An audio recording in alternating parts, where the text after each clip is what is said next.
Hello, my dear Sagittarius. Welcome back to Practical Mistake. Pasensya na ha sa aking long absence. But now I'm back. Uh, I'm thankful that mataas yung pasensya ninyo. Tapos thank you talaga sa suporta. Salamat sa inyong panonood at pakikinig sa aking mga tarot readings. For now, alamin natin kung ano ang mensahe sa iyo ng Divine sa pamamagitan ng mga tarot cards ko at saka oracle cards. So, let's dive in. Ang una ay ang Light Seer Tarot Deck. Universe, spirits, angels, my sisters, and the celestial teams, what does my dear Sagittarius need to know for this time? Alright, so ito na ang mga cards para sa iyo, my dear Sagittarius. The first card from the Light Seer Tarot Deck is an Arcana card. Ito ay Arcana card, which is number 13. Arcana card number 13. Ito ay death at saka rebirth. Ibig sabihin, wala talagang pagbabago na nangyayari. Walang transition kasi parang may pumipigil, no? Dahilan ng walang death at saka rebirth na nangyayari. Okay. Ito ay yung Seven of Wands. Seven of Wands.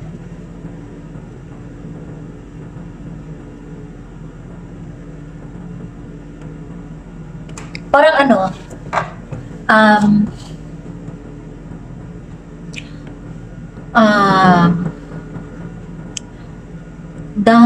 maaring ano ba ito? Hindi ka protected, no? You are not protected. Siguro masabing natin hindi ka protected kasi nakaranas ka ng low vibrancy, no? Yung enerhiya mo kailangan mong i-activate, no? Para magkaroon ka ng auric field na high vibrational, yung mataas siya na para magiging protected ka sa mga atake ng enemies, no? Okay.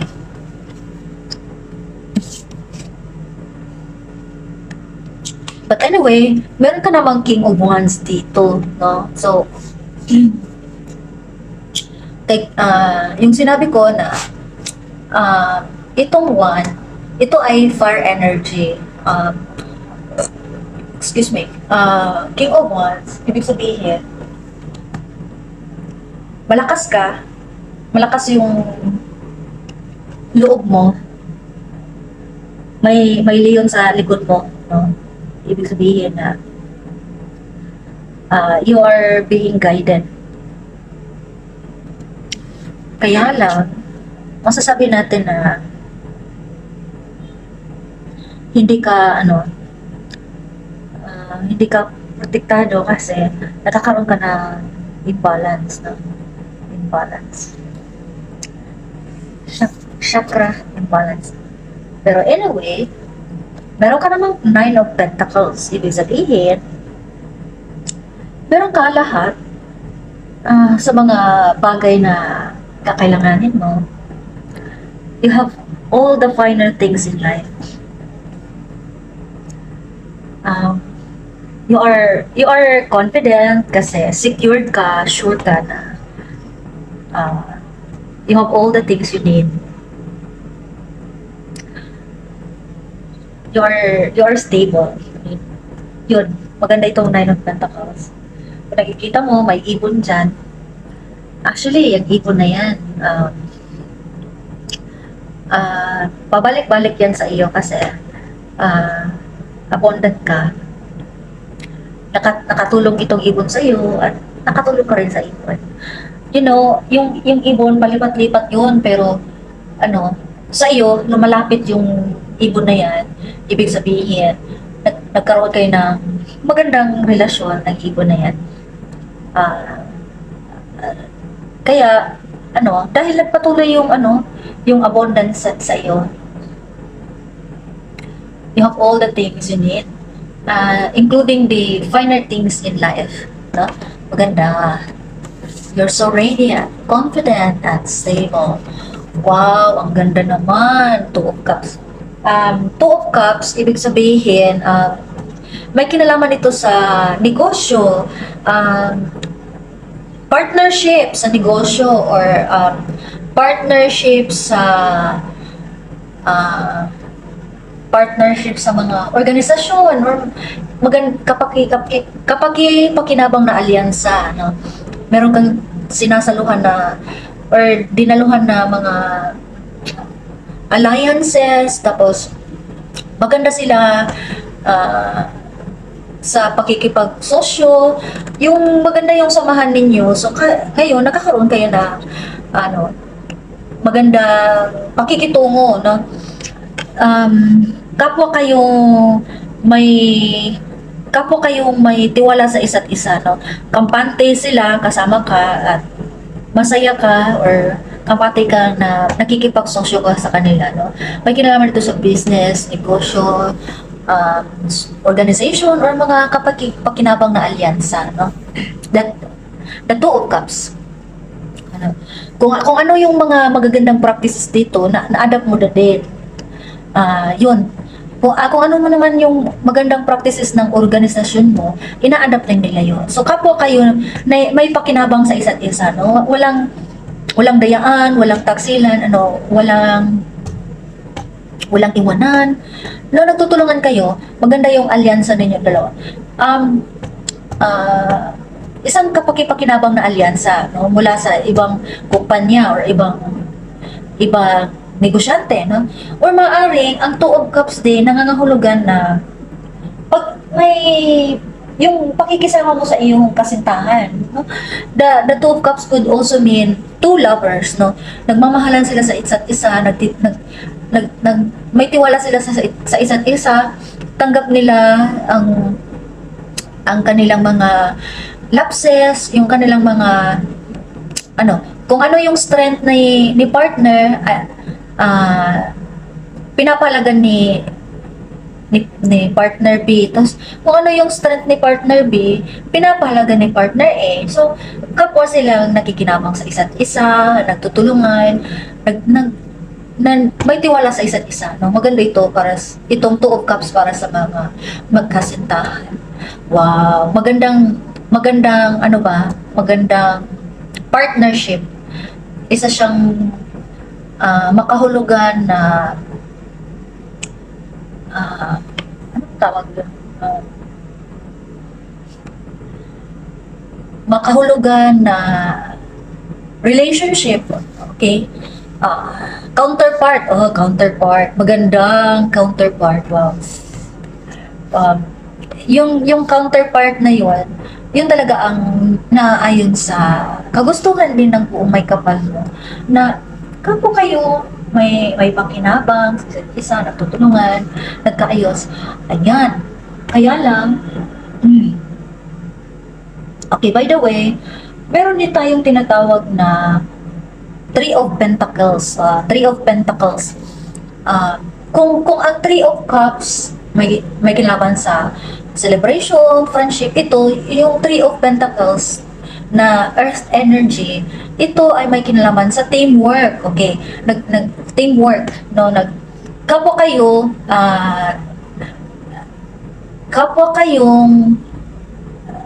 nagtutulungan na matuto, kasi Three of Cups ay maaaring apprenticeship, no? So, ikaw may natutunan ka sa isa, yung iba, yung isa may natutunan din sa iyo. Yun, apprenticeship yun. Tapos, kapwa kayo may natutunan at nag-aaral kayo, no? Kapwa kayo nag-aaral para mapayabong yung mga natutunan ninyo, yung kaisipan ninyo, nag-grow kayo sa isa't isa, no? Habang sabay-sabay kayong natuto sa inyong mga karanasan. And then, kapwa din kayo nagsisikap, no? Nagsisipag, no? Sipag, tiyaga, na nagsisipag, tapos kapwa kayo committed sa isa't isa, no? Kayong tatlo, Three of Pentacles man ito, no? Nagtutulungan kayo kasi yun, para may natutunan kayo sa isa't isa at para makamit ninyo yung hinahangad din ninyong layunin at saka um,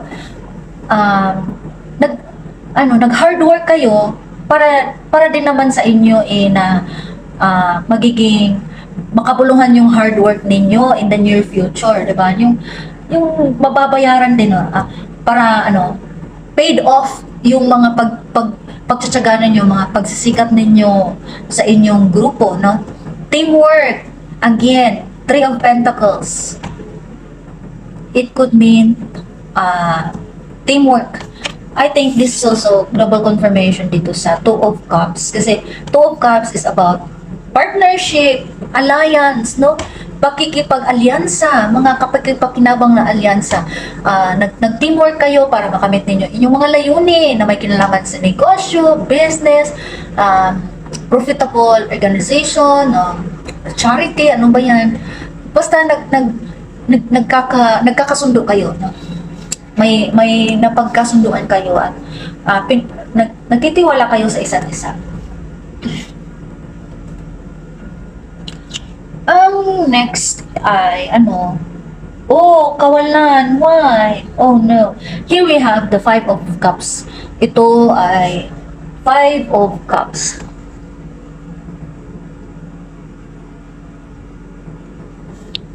Five of Cups ito. Ito ay may kinalaman sa kalungkutan, pagkawala, abandonment. Ang iba sa inyo ay may tinding panghihinayang, or ang iba sa inyo may trauma na dinaranas. Malungkot kayo, naghihinakit. Ano ba yan? My God. Heartbreak. Oh no. Nasasaktan yung mga puso ninyo. Parang may pagkabigo, no? So, dahil sa mga ito, nagiging emotionally unstable kayo, tapos, doon kayo nakatingin sa mga nawawalang laman ng, kupa. So, ibig sabihin, may regret, oh my God, yung isipan ninyo, doon nakalaan sa mga nakaraan na mga karanasan, overthinking kayo sa past. So, nangyayari, may nakadama kayo ng regret, yung paghihinayang, galit puot or kalungkutan. My God, mostly kalungkutan yung naranasan ninyo. Kaya siguro hindi ninyo na-attract itong new beginning dahil emotionally unstable kayo. So dapat kung gusto ninyo na ma-attract yung new beginning sa inyo, dapat high vibrational yung emotional energy niyo, in the sense na masaya kayo, wala kayong iniisip na nakakapagbigay hinayang or kalungkutan sa inyong puso, no?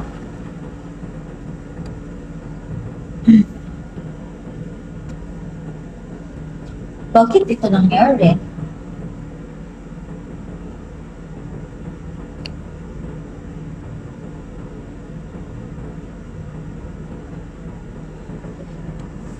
Ito, meron ka naman Nine of Pentacles in the upright, pero nagkakaroon ka rin ng Nine of Pentacles in reverse, no, mula dito sa beginner tarot deck. Kasi siguro secure ka naman, stable ka, pero hindi ka naman independent. So yun ang nangyayari kung bakit Nine of Pentacles in reverse ka ngayon. Dahil siguro meron kang pera, abundant ka sa finances, pero ang problema, magastos ka, ginagamit mo yung pera, hindi ka nag-iipon, at saka binibili mo yung mga bagay na hindi naman masyado mahalaga, no? Binibili mo pa rin. So, nangyayari, careless ka sa paggastos, no? In English, you are, careless in spending. OMG. Or reckless spending, no? Sayang, no? Meron ka naman Pentacles you are abundant in material energy or earth energy. Kaya lang magastos ka, so wala ka nang na-invest, wala ka na ipon. Yun. Tapos next is the Ace of Cups in reverse. Ala, my God. Double confirmation ito sa Six of Cups, itong Ace of Cups, OMG. Ito, Five of Cups, double confirmation dito, Five of Cups in the upright, ay double confirmation dito sa Ace of Cups in reverse, no? Ace of Cups in reverse. Ibig sabihin talaga na malungkot ka, no? Malungkot ka dito sa Five of Cups, malungkot ka din dito sa Ace of Cups. So, double confirmation na silang dalawa. Merong kalungkutan na dinaramdam mo, maaaring nabigo ka sa pag-ibig, or nabigo ka sa negosyo, nabigo ka sa mga taong pinagkakatulaan mo.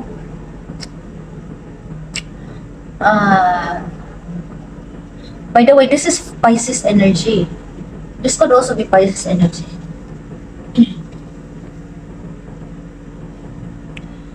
OMG, wag ka nang malungkot, my dear Sagittarius, my God. Dapat mag-move on ka na, kalimutan mo na yung mga pangyayari na hindi mo talaga inaasahan na mangyayari sa'yo, no? Time to move on, wag ka nang malungkot, no? It's time to move on para naman ma-attract mo itong rebirth na nakasaad sa iyo, no? Hindi mo matatanggap itong hindi magkakaroon ng pagbago yung buhay mo kung hindi mo ma-let go yung mga kalungkutan, mga nakaraan na mga pangyayari, no? So, time to let go so that you can attract this, so that you could attract this, new beginning, no? New significant changes. New and significant changes. Next is yung tinatawag natin na signs. Signs. The kind of signs is Aries, Aries. Ang mensahe dito sa iyong kaluluwa is, ang mga enerhiya ay tumatanggap ng mga hamon, no? Tinatanggap ng enerhiya mo ang mga hamon. Tapos ang mensahe sa iyong mentalidad is,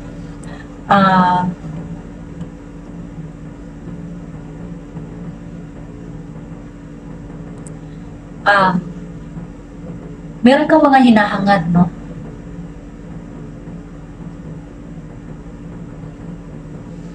Kung ano man yung mga hinahangad mo, patuloy ka lang sa paggawa ng hakbang para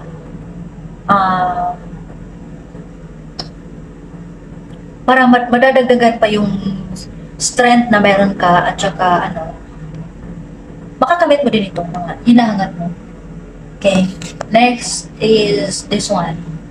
The signs. Pangalawa na itong signs mula sa karma card. Tapos ang sign na ito ay Aquarius. Here is Aquarius. Ang mensahe sa card na ito para sa iyong kaluluwa ay magkaroon ka ng genius, maging matalino ka sa mga eksperimento sa buhay, sa pakikipagsaliksik. Okay? And ang mensahe din sa iyo ng yung isipan ay magdiskubre ka, patuloy kang magdiskubre sa mga bagay-bagay. At ang mensahe naman sa physical mo na aspeto ay magiging eccentric ka kapag patuloy kang nagdidiskubre sa mga bagay-bagay.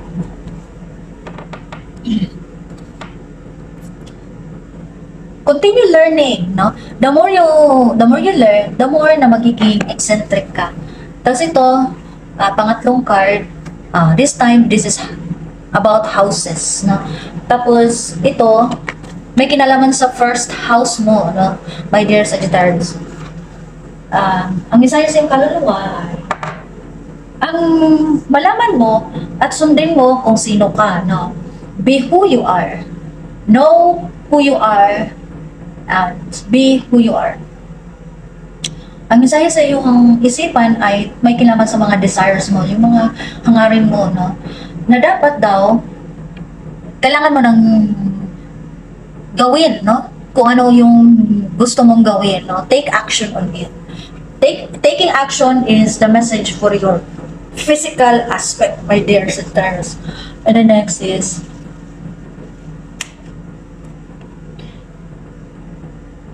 forgive yourself. Wow naman. Forgive yourself. Patawarin mo ang iyong sarili. Habang pinapatawad mo na ang sarili mo, natutuhan mo, iniiwan mo na, nilisan mo na yung mga damdamin, kinakaibigan mo siya. Iniiwasan mo na yung pag-iisip na hindi ka karapat-dapat o hindi ka sapat, yung ganon. Kasi low vibrational belief man yun, and you are now free to love yourself. So nilisan mo na yung self-sabotaging mo na, self-sabotage beliefs mo na hindi ka sapat, hindi ka karapat-dapat, iniwanan mo yun, kinalimutan mo na yun. So ngayon, nag-move on ka na, tapos iniisip mo na kung sino ka, tanggap na tanggap mo kung sino ka at ano ka, tapos minamahal mo na yung sarili mo. Minamahal mo na yung sarili mo. You love yourself. And you're proud of being who you are. And then you have perfect living space. Wow. So wala kang problema sa trabaho. In fact, perfect siya kasi it's a kind of living space na tanggap ka nila, mahal ka nila, suportado ka nila. Wow, ang ganda nun. Gusto ko din ng ganun. Yeah. Soon, gusto ko ng workplace na maganda yung pakikitungo ng mga katrabaho ko sa akin. Tapos, makakaranas ko ng fulfillment sa trabaho. Pero ganun. So, itong work fulfillment, living space, fulfillment, tanggap mo na ito lahat, no? So, swerte ka na papagmahal sila sa iyo. You have a perfect living space. You see yourself living in a wonderful place. It fulfills all your needs and desires. It is in a beautiful location and at a price you can afford. So meaning, nakatagpo ka ng lugar na kung saan ang mga tao na naging parte ng buhay mo, minamahal ka nila, inaalagaan ka nila, suportado ka nila sa ano man yung mga ginagawa mo. You're in a perfect living space, no? You're in a perfect location. And the next, the point of power is always in the present moment. The point of power is always in the present moment. Wow! So, I think, di ba malungkot ka? Sabi ng five of cups. Malungkot ka, sabi ng, na ace of cups. Pero, ito, paalala sa'yo na, dapat pahalagahan mo yung kasalukuyan, hindi yung nakaraan. Kasi kung papahalagahan mo yung nakaraan, iniisip mo parati. So, siya mismo ang magkocontrol sa iyong kasalukuyan. So, ang advice sa iyo is mag-focus ka sa kasalukuyan. No? The point of the power is always in the present moment. Live in the present moment. Huwag kang mag-isip ng ano-ano. Huwag mong isipin yung past mo at huwag mo rin isipin yung future mo. Dito ka lang mag-focus sa present moment, no?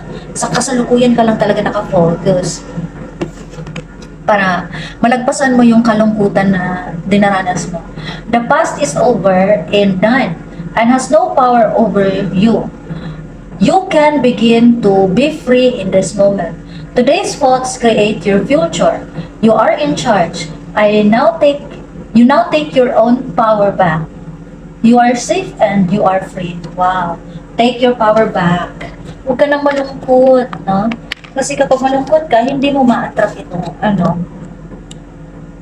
ah, death and rebirth. At saka itong pentacles, no? Patuloy ka lang sa laban ng buhay.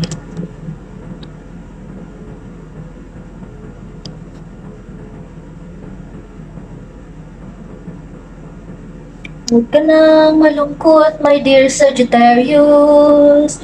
Be happy and move on to the present. So, ito lang lahat ang mensahe ko sa iyo, my dear Sagittarius. Magkikita tayo muli sa susunod na reading session. I declare clarity, I declare healing, and practical advice for you, my dear. Love and light.